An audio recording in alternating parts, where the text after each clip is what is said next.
It started to happen gradually.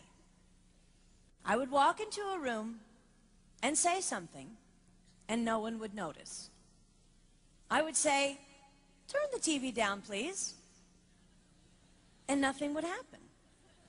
So I would get louder. "Turn the TV down, please." Finally, I would have to go over and turn the TV down myself. And then I started to notice it elsewhere.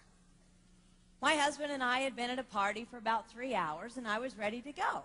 I looked over, and he was talking to a friend from work, and I walked over, and he kept right on talking. He didn't even turn toward me. That's when I started to put it together. He can't see me. I'm invisible. I'm invisible. Then I started to notice it more and more.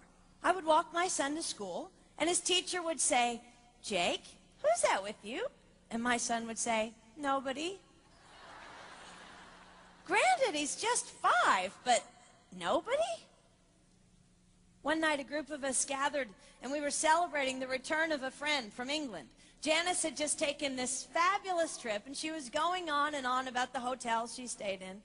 And I was sitting there looking around at the other women at the table. I'd put my makeup on in the car on the way there. I had on an old dress because it was the only thing clean, and I had my unwashed hair pulled up in a banana clip, and I was feeling pretty darn pathetic.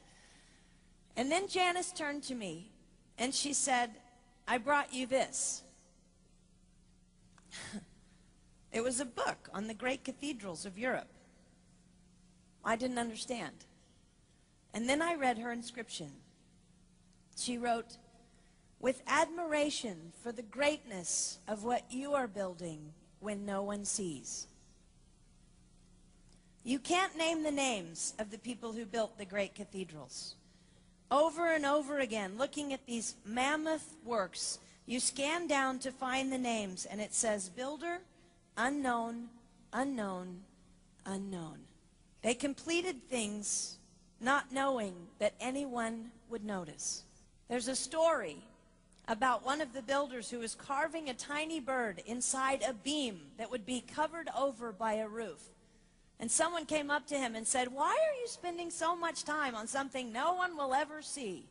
And it's reported that the builder replied, "Because God sees." They trusted that God saw everything. They gave their whole lives for a work, a mammoth work, they would never see finished. They showed up day after day. Some of these cathedrals took over 100 years to build. That was more than one working man's lifetime. Day after day. And they made personal sacrifices for no credit. Showing up at a job they would never see finished, for a building their name would never be on. One writer even goes so far as to say no great cathedrals will ever be built again because so few people are willing to sacrifice to that degree. I closed the book, and it was as if I heard God say, "I see you.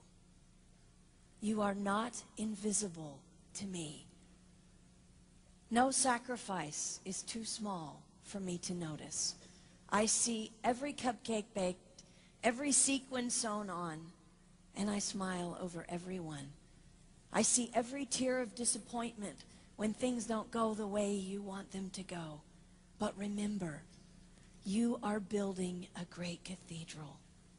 It will not be finished in your lifetime, and sadly, you will never get to live there. But if you build it well, I will." At times, my invisibility has felt like an affliction to me. But it is not a disease that is erasing my life. It is the cure for the disease of self-centeredness. It is the antidote to my own pride. It's okay that they don't see. It's okay that they don't know. I don't want my son to tell the friend he's bringing home from college, "You're not going to believe what my mom does. She gets up at 4 in the morning and she bakes pies and hand-bastes a turkey and she presses all the linens." Even if I do all those things, I don't want him to say that. I want him to want to come home. And secondly, I want him to say to his friend, you're going to love it there. It's okay that they don't see. We don't work for them. We work for him.